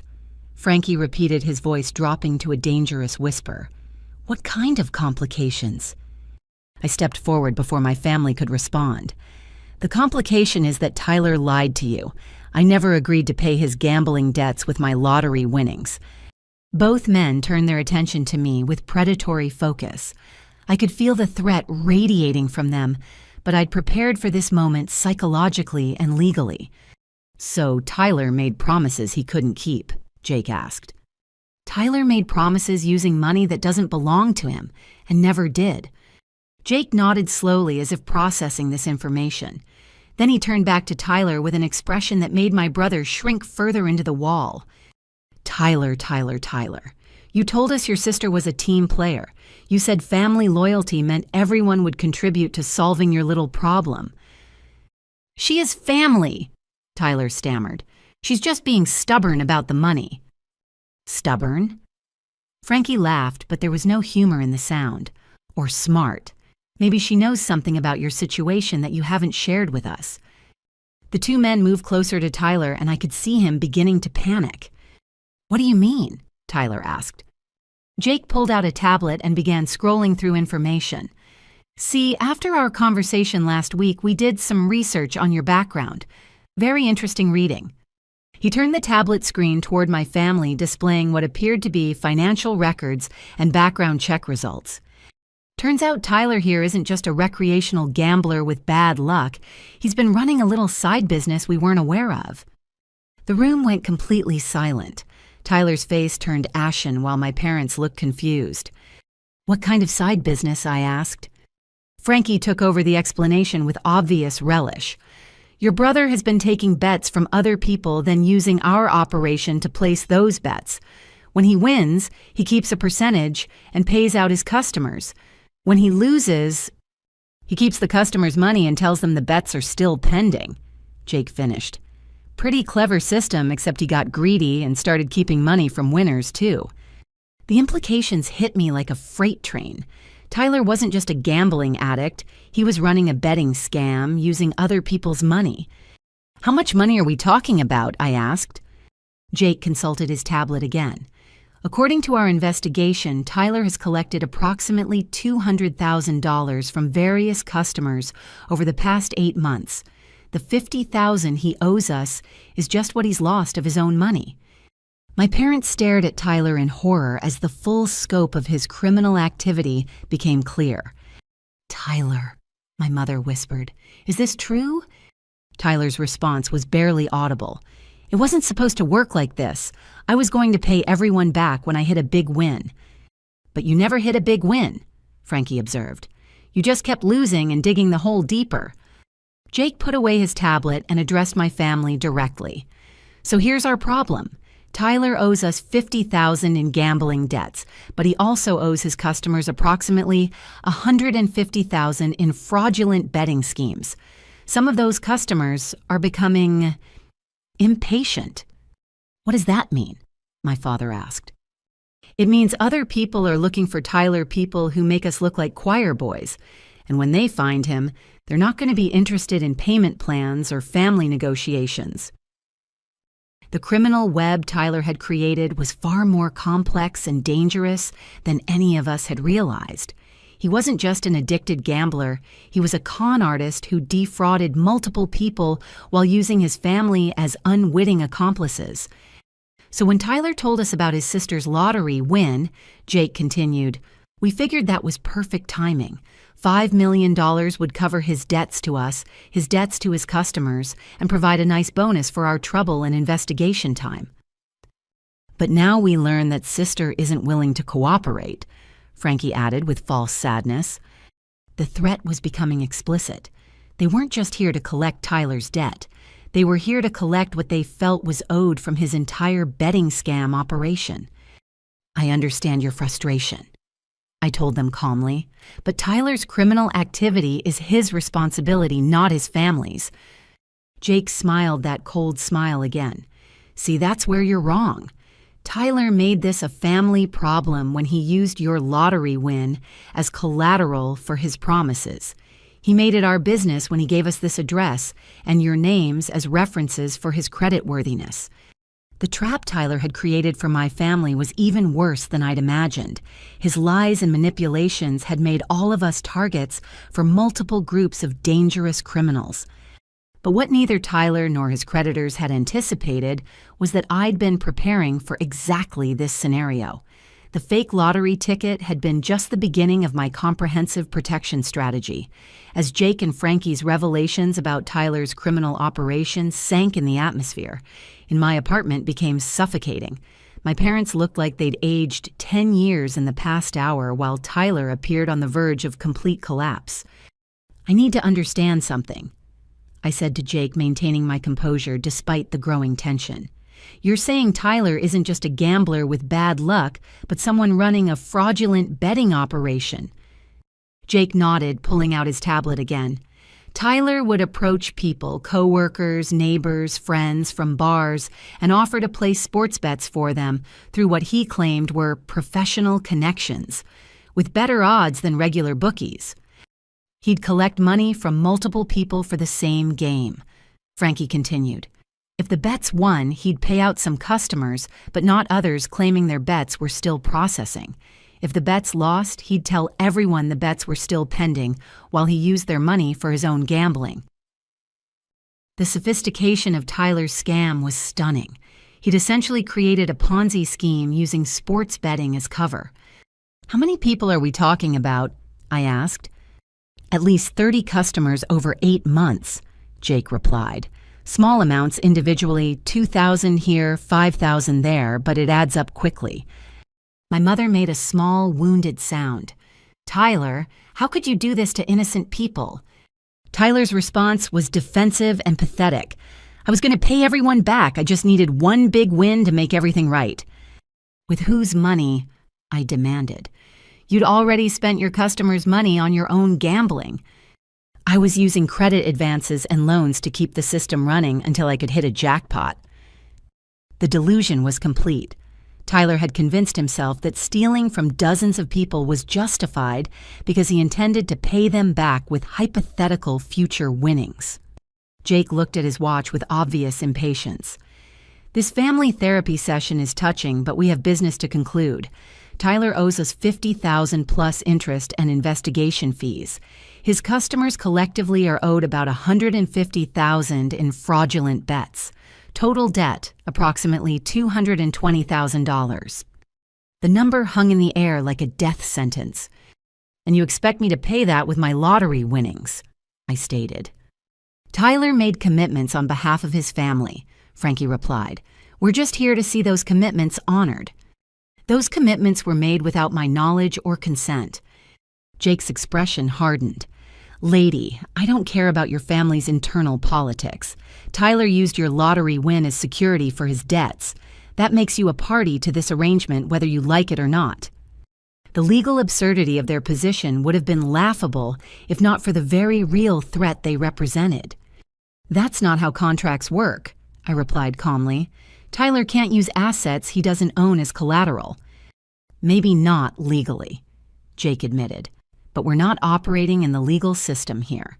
We're operating in the real world where people who don't honor their commitments face consequences. My father finally found his voice. What kind of consequences?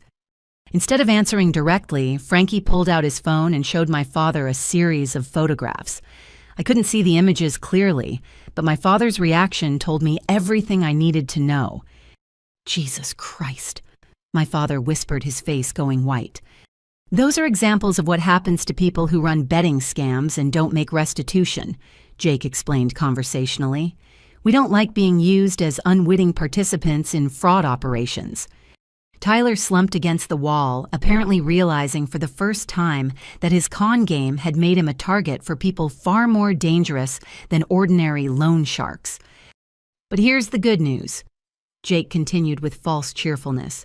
Tyler's sister won $5 million. Even after taxes, that's enough to cover all debts with money left over for everyone to walk away happy. Except I'm not paying Tyler's debts, I stated firmly. The temperature in the room seemed to drop 10 degrees. Both men focused their attention on me with the kind of intensity that suggested they weren't accustomed to hearing the word no.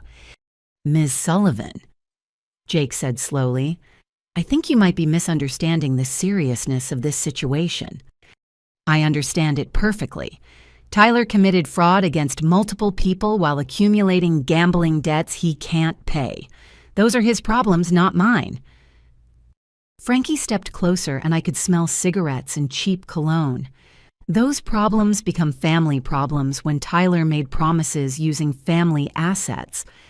Tyler doesn't have access to my assets. He never did. But he told us he did. He told his victims he did. That means a lot of dangerous people think your family has money that should be used to make them whole. The implicit threat was clear whether or not I actually owed anything. I'd been marked as a target by multiple criminal groups who believed Tyler's lies about family money. My mother started crying again, but this time her tears seemed genuine rather than manipulative. Anissa, please, we're all in danger because of Tyler's choices. Can't you just pay these men so we can be safe? The request was heartbreaking because it came from real fear rather than greed. My mother had finally realized that Tyler's actions had put the entire family at risk. Mom, if I pay Tyler's debts, it doesn't solve the underlying problem. It just teaches him that his family will always bail him out of the consequences of his choices.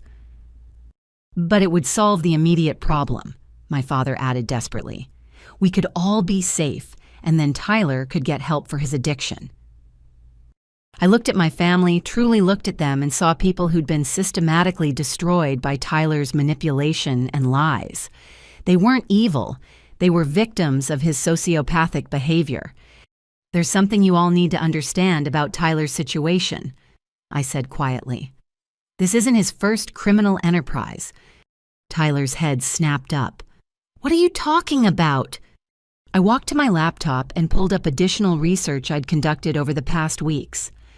Tyler, you've been running variations of this scam for years. Remember the investment opportunity you pitched to Uncle Mike 2 years ago? The business partnership with your former boss, the cryptocurrency venture you convinced 3 neighbors to invest in. Each reference made Tyler's face grow paler. My parents looked confused, but I could see recognition dawning in their expressions. Tyler isn't just a gambling addict who got in over his head. He's a serial con artist who uses family connections and gambling addiction as cover for deliberate fraud. Jake and Frankie exchanged a look that suggested they were reassessing Tyler's character in real time. Is that true? Jake asked Tyler directly. Tyler's silence was answer enough. Well, Frankie said thoughtfully, that changes things considerably. We don't just have a gambling addict with poor impulse control. We have a career criminal who's been using his family as unwitting accomplices. The revelation shifted the power dynamic in the room dramatically. Suddenly, Tyler wasn't a victim of addiction who deserved sympathy. He was a calculating predator who'd manipulated everyone around him. And that realization was about to change everything. The moment Jake and Frankie realized Tyler's true nature, I saw an opportunity to take control of the situation. These weren't just criminals. They were businessmen operating outside the law who'd been deceived by Tyler, just like everyone else. Gentlemen, I said calmly, I think we've all been victims of Tyler's manipulation, but I have a proposition that might interest you. Both men turned their attention to me with sharp focus. Tyler looked terrified while my parents watched with confused hope. I've been documenting Tyler's criminal activities for weeks. I continued walking to my laptop. financial records, victim testimonials, evidence of systematic fraud spanning several years. I opened a comprehensive file I'd been building since discovering the scope of Tyler's crimes. Screenshots, bank records, witness statements, legal documentation, everything needed to build an airtight case against him. "This is more than just gambling debts," I explained. "Tyler has been running confidence scams for at least 3 years, possibly longer. He's defrauded family members, friends, neighbors, co-workers, and strangers of approximately $500,000 total." Jake whistled softly as he reviewed the evidence on my screen. "Jesus, Tyler, you've been busy." "The pattern is always the same," I continued. "Tyler identifies vulnerable targets, builds trust through family connections or shared interests, then pitches investment opportunities or betting schemes that don't exist."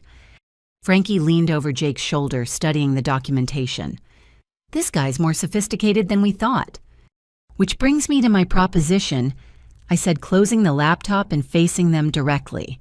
"You have 2 options.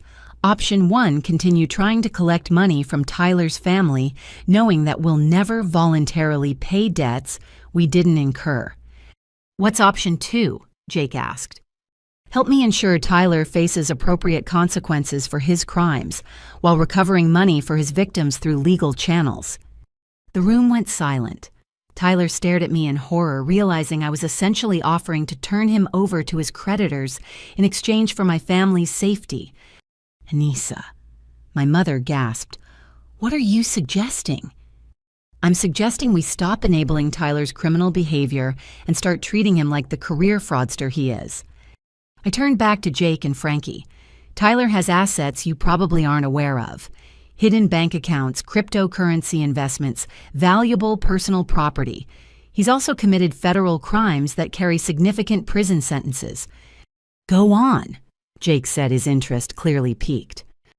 "I'm willing to share all the evidence I've gathered and help you recover whatever money Tyler has hidden in exchange for agreements that leave my family out of future collection efforts." "And what happens to Tyler in this scenario?" Frankie asked. "Tyler faces the consequences of his choices through appropriate legal and financial channels. No family bailouts, no emotional manipulation, no using addiction as an excuse for deliberate fraud." Tyler found his voice. "You can't be serious. I'm your brother.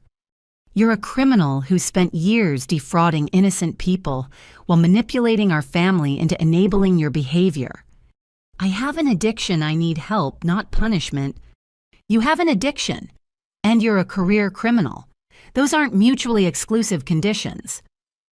I walked to my safe and removed additional documents I'd prepared for this exact scenario.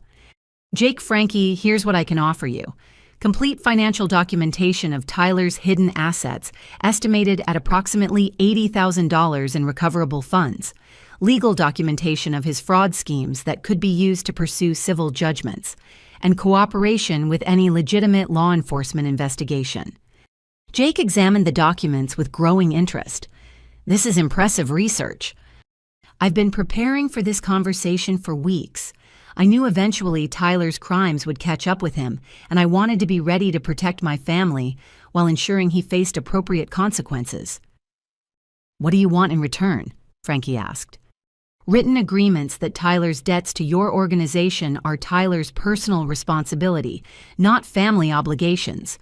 No future contact with or threats against family members, and cooperation in pursuing Tyler's hidden assets through legal channels rather than violent ones." The proposal was audacious but logical. I was offering Tyler's creditors a path to recovery that didn't involve criminal intimidation of innocent family members. Jake and Frankie stepped away from the group and had a whispered conference near my kitchen window. Tyler used the break to plead desperately with my parents and me. "You can't do this to me. I'm family. Families protect each other." "Families protect each other from external threats," I replied. "They don't enable internal threats to continue victimizing innocent people. I'll change. I'll get help. I'll pay everyone back." "You've made those promises dozens of times over the years, Tyler. Nobody believes them anymore." My father looked anguished. "Anissa, surely there's a middle ground. Some way to help Tyler without destroying him completely." Dad Tyler destroyed himself through years of deliberate criminal choices. Continuing to bail him out just enables more victims and more crimes. My mother was crying again, but I could see her beginning to understand the logic of my position. Jake and Frankie returned from their conference with serious expressions. "Here's what we're willing to consider," Jake announced.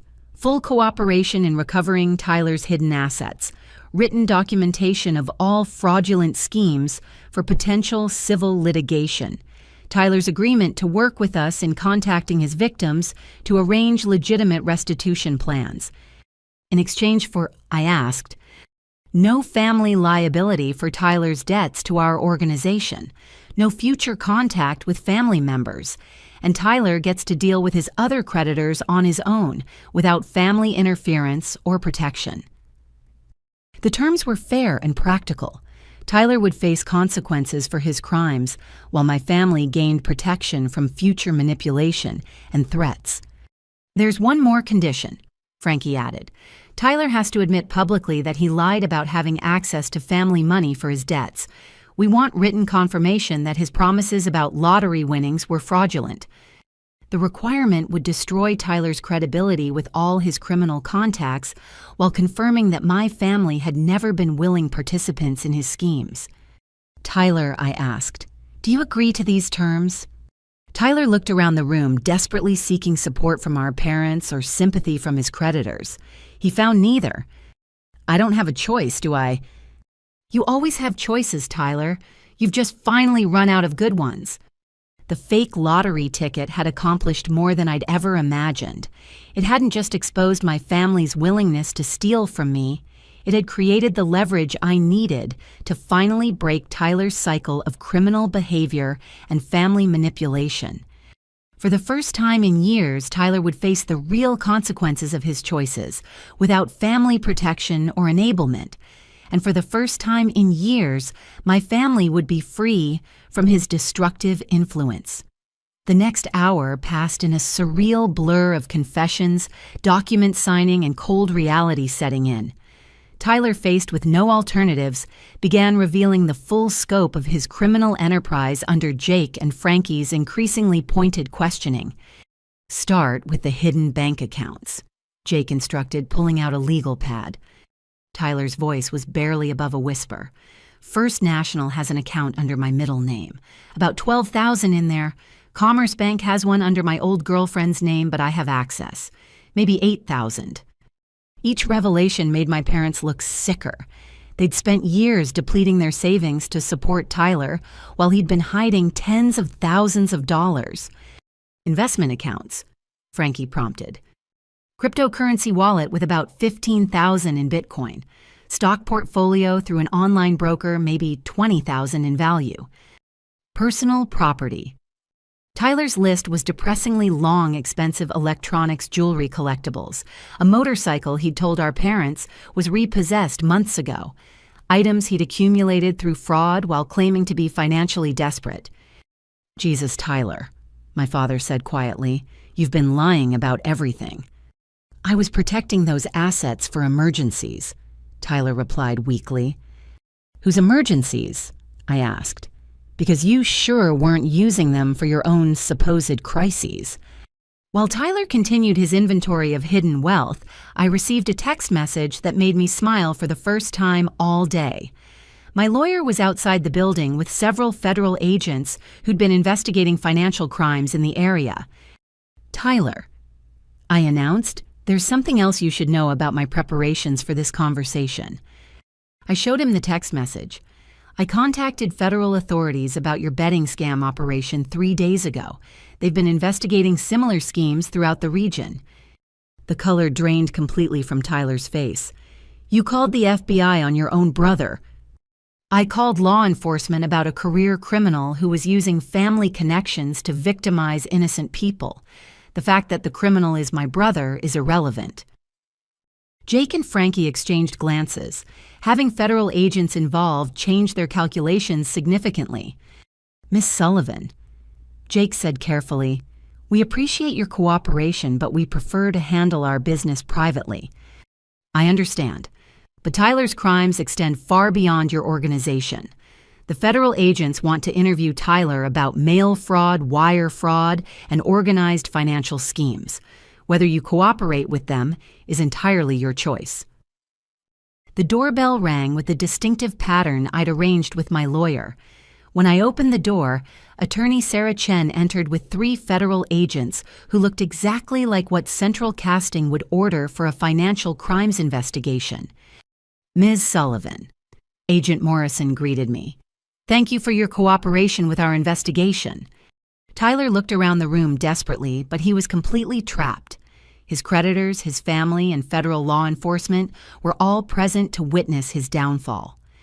Tyler Sullivan. Agent Martinez asked, approaching my brother, "We'd like to speak with you about fraudulent betting schemes you've been operating in this region." "I want a lawyer," Tyler said immediately. "That's your right," Agent Rodriguez confirmed. "But we have evidence of financial crimes spanning multiple states and involving dozens of victims. Your cooperation now could influence how this investigation proceeds." Jake stepped forward cautiously. "Agents, we're here on a private business matter. We weren't aware of any federal investigation." "Mr. Reeves, we're familiar with your organization's activities. We're not interested in your business practices, as long as they don't involve fraud or violence." The distinction was clear. Legitimate debt collection, even aggressive debt collection, wasn't their concern. Fraud and criminal threats were. "However," Agent Martinez continued, "we are very interested in individuals who use organized criminal contacts to intimidate families of fraud victims." Tyler's face went ashen as he realized the full implications. His use of Jake and Frankie to threaten our family had crossed federal lines regarding organized crime and extortion. "Tyler Sullivan, you're under arrest for wire fraud, mail fraud, and conspiracy to commit extortion." The Miranda rights reading that followed felt like vindication for every year Tyler had manipulated and abused our family's trust. My parents watched in stunned silence as federal agents handcuffed their son. "Anissa," Tyler pleaded as the agents prepared to escort him out, "please don't let this happen. I'm still your brother." "You're a criminal who spent years victimizing innocent people while manipulating our family. Being my brother doesn't exempt you from consequences." "Mom, Dad, do something." My parents looked heartbroken but resigned. Years of enablement and false hope had finally run up against undeniable reality. "We can't protect you from the truth anymore, Tyler," my mother said through tears. After Tyler was taken away, Jake and Frankie prepared to leave as well. "Ms. Sullivan," Jake said, "we appreciate your cooperation in resolving this situation. As agreed, we consider Tyler's debts to be his personal responsibility." "And his victims?" I asked. "The federal agents have procedures for victim restitution. We'll cooperate with any legitimate legal process." Frankie handed me his business card. "If you need any documentation about Tyler's fraudulent promises regarding family money, contact us. We're prepared to testify that he misrepresented his access to your lottery winnings." After everyone left, my apartment felt enormous and quiet. My parents sat on my couch looking older and more fragile than I'd ever seen them. "We're so sorry, Anissa," my mother said quietly. "We had no idea how bad Tyler's problems really were." "We failed as parents," my father added. "We enabled his behavior for years instead of holding him accountable." The admission was painful, but necessary. Tyler's arrest was just the beginning of a long process of accountability and healing for our entire family. "What happens now?" my mother asked. "Now Tyler faces consequences for his choices, while we figure out how to be a healthy family without enabling criminal behavior." I sat down across from them and pulled out one final document from my lawyer. "Tyler will probably serve federal prison time. His victims will have opportunities to recover money through restitution processes. His creditors will pursue his hidden assets through legal channels." "And us?" my father asked. "We get family therapy to address the toxic dynamics that allowed Tyler's behavior to continue for so long. We learn to love each other without enabling destructive choices." The fake lottery ticket had accomplished everything I'd hoped for and more. It had exposed Tyler's true character, revealed my family's willingness to enable criminal behavior, and created the documentation needed to ensure he finally faced appropriate consequences. Most importantly, it had freed our family from Tyler's manipulative control for the first time in decades. The real healing could finally begin. 6 weeks after Tyler's arrest, I sat in a family therapy session with my parents, watching them struggle with the reality of what their enabling had created. Dr. Rebecca Santos, a specialist in family trauma and addiction, had been guiding us through the painful process of understanding how our family dynamics had allowed Tyler's criminal behavior to flourish. "Margaret Robert," Dr. Santos said gently, "I want you to think about the moment you first realized Tyler had serious problems that required professional intervention, not family bailouts." My mother twisted her wedding ring nervously. I think it was when Anissa showed us all that evidence. Seeing it laid out like that, all the lies, all the manipulation. I realized we'd been living in denial for years." My father nodded slowly. I kept telling myself that Tyler just needed one more chance, one more fresh start. I convinced myself that family love could fix his problems. "And what do you understand now?" Dr. Santos prompted. "That love without boundaries isn't really love," my father replied. "It's enabling. We were so afraid of losing Tyler that we lost ourselves and nearly lost Anissa, too." The past 6 weeks had been transformative in ways I hadn't expected. Tyler's arrest had initially devastated my parents, but it had also forced them to confront 20 years of denial and poor decisions. Without Tyler's constant crises dominating family conversations, they'd begun to see our relationships clearly for the first time. "Anissa." Dr. Santos turned to me. "How has it felt to watch your parents awakening to these realities?" "Painful, but necessary. I've spent my entire adult life feeling like the outsider in my own family because I refused to enable Tyler's behavior. It's validating to finally have my parents acknowledge that I was right to set boundaries. The breakthrough had come during our 3rd session when my parents finally admitted that their favoritism toward Tyler hadn't been about need or love, but about their own guilt and fear. "We felt responsible for Tyler's problems," my mother had confessed. "He was always more sensitive, more emotional than Anissa. When he struggled, we thought it was because we'd been too hard on him as a child." "So you overcompensated," Dr. Santos had observed. "We gave him money, made excuses, cleaned up his messes, and we expected Anissa to understand because she was stronger and more capable."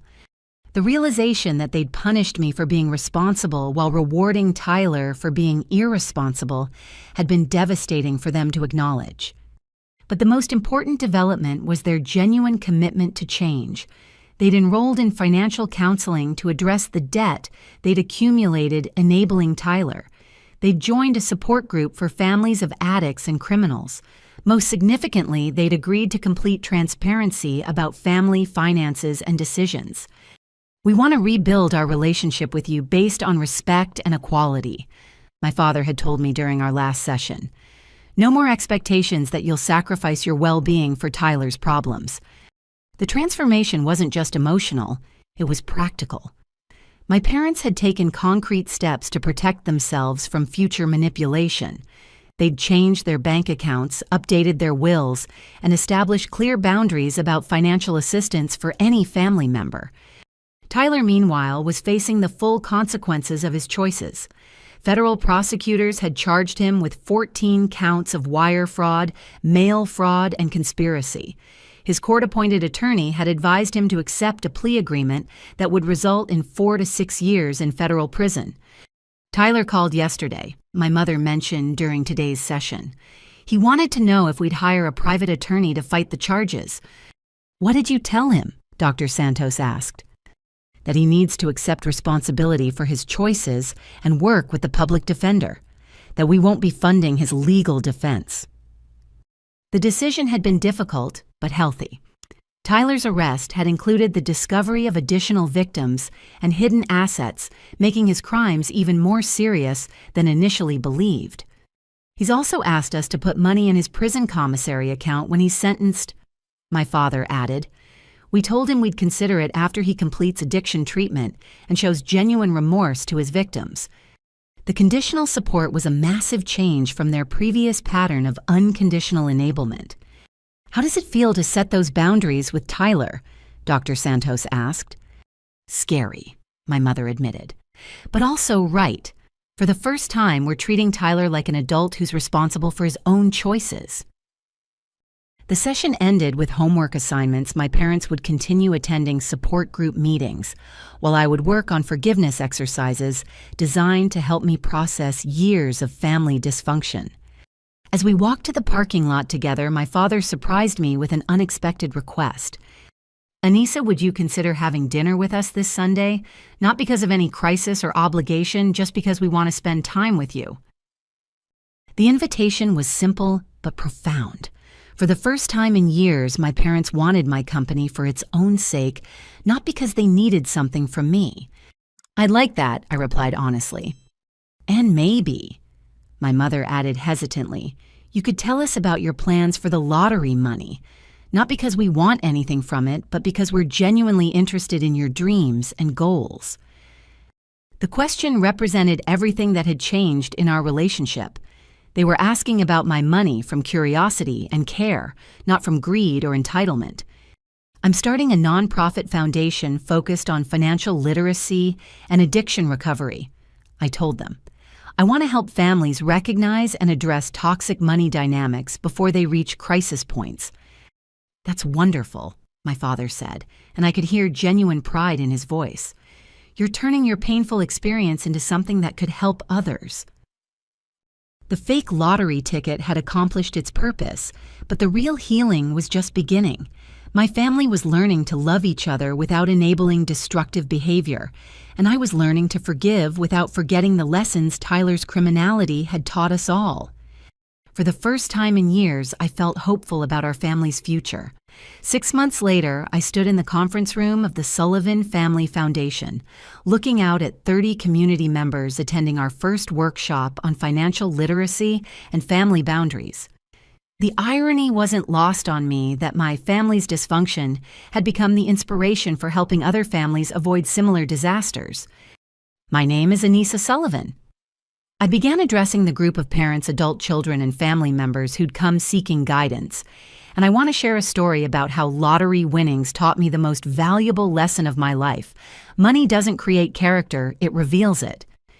The audience listened intently as I outlined the framework I'd developed over months of research and therapy, the warning signs of financial manipulation within families, the difference between helping and enabling, the importance of boundaries in loving relationships.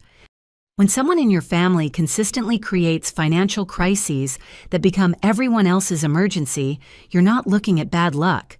You're looking at a pattern of behavior that requires professional intervention, not family bailouts. A woman in the front row raised her hand. But what if you're worried about their safety? What if they're in real danger because of their choices? The question hit close to home. I'd struggled with the same concern during Tyler's crisis. Safety concerns are real and valid, but here's what I learned. Enabling someone's destructive behavior doesn't actually keep them safe.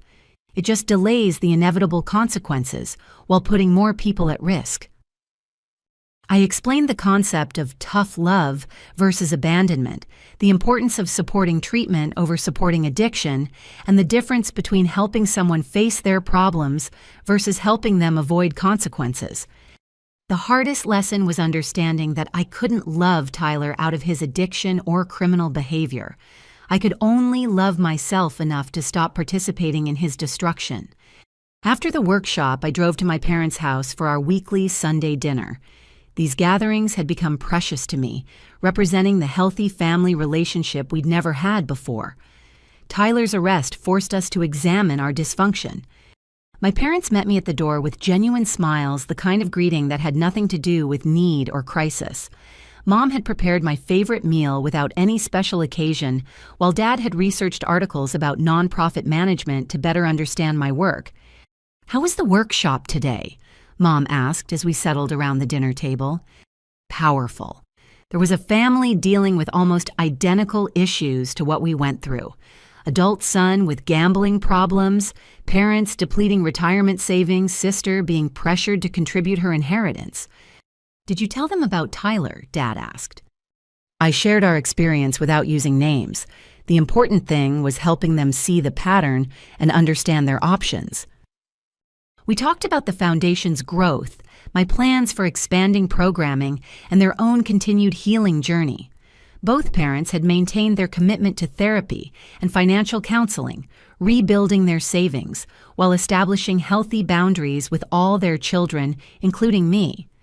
We got a letter from Tyler. Mom mentioned toward the end of dinner. Tyler was 8 months into a 5-year federal sentence, housed at a minimum security facility that offered addiction treatment and vocational training. His letters home had gradually evolved from self-pity and blame to genuine accountability and remorse. He's completed the first phase of his gambling addiction treatment program, Dad explained. His counselor says he's making real progress in understanding how his behavior affected others. How do you feel about his progress? I asked. Cautiously hopeful, Mom replied, but also realistic. Dr. Santos helped us understand that Tyler's recovery is his responsibility, not ours. The healthy skepticism was a dramatic change from their previous pattern of unconditional belief in Tyler's promises to change. He asked if he could write to you directly, Dad added. He wants to apologize for everything he put you through. I'd been expecting this request for months. Tyler's prison counselor had mentioned that making amends was part of his treatment program. I'm willing to read a letter from him, but I want to be clear about my boundaries. Tyler's recovery is important, but it doesn't erase the consequences of his choices. He'll need to earn trust through consistent actions over time, not just words. We understand, Mom said. We've learned the same lesson. After dinner, I sat in my parents' backyard watching the sunset and reflecting on how drastically our family had changed. The crisis that had threatened to destroy us had ultimately saved us by forcing us to confront painful truths about our relationships. My phone buzzed with a text from Sarah, my college friend who'd supported me through the worst of the family crisis. How's the newly functional family doing? Still healing, but genuinely hopeful, I texted back. Turns out almost losing everything taught us what was actually worth keeping. The foundation had processed applications from 43 families in just 6 months, providing everything from financial counseling to legal referrals to family therapy connections. Every success story reminded me that our family's pain had purpose when it helped others avoid similar destruction. But the most profound change was personal. I'd learned to trust my instincts about people's character, to set boundaries without guilt, and to understand that love sometimes required saying no to people who expected yes. The fake lottery ticket had been a tool, but the real transformation came from choosing truth over comfort, accountability, over enablement and self-respect, over family approval. As I prepared to leave my parents' house, Dad handed me an envelope. Tyler's letter, he explained. Read it when you're ready. No pressure either way.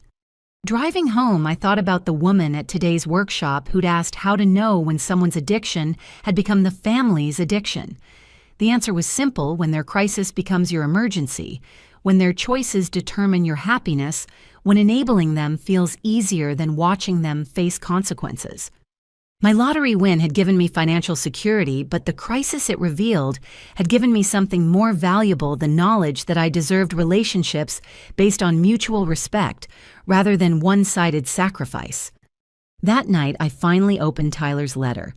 It was 3 pages of genuine remorse, detailed accountability for his crimes, and specific plans for making amends to his victims. No manipulation, no blame shifting, no requests for money or sympathy. I understand why you can't trust me, he'd written. I understand why our family needed to be protected from my choices. I hope someday I can earn the chance to be your brother again, but I know that's my responsibility to prove, not your obligation to give. The letter represented real change, the kind that could only come from facing genuine consequences and doing the hard work of recovery. I started drafting my response. Tyler, I'm proud of the work you're doing to understand and address your addiction. When you're ready to continue this conversation after your release and after you've made meaningful restitution to your victims, I'll be here. But our relationship moving forward will be based on your actions, not your promises. As I finished writing, I realized the most important lesson the lottery had taught me, winning $5 million, was nothing compared to winning back my self-respect and my family's health. Sometimes the biggest jackpot isn't money. Sometimes it's learning who you really are when everything else falls apart. Now I want to hear from you. Have you ever had to choose between family loyalty and your own well-being? How did you handle pressure to sacrifice your success for someone else's poor choices? Share your experiences in the comments below.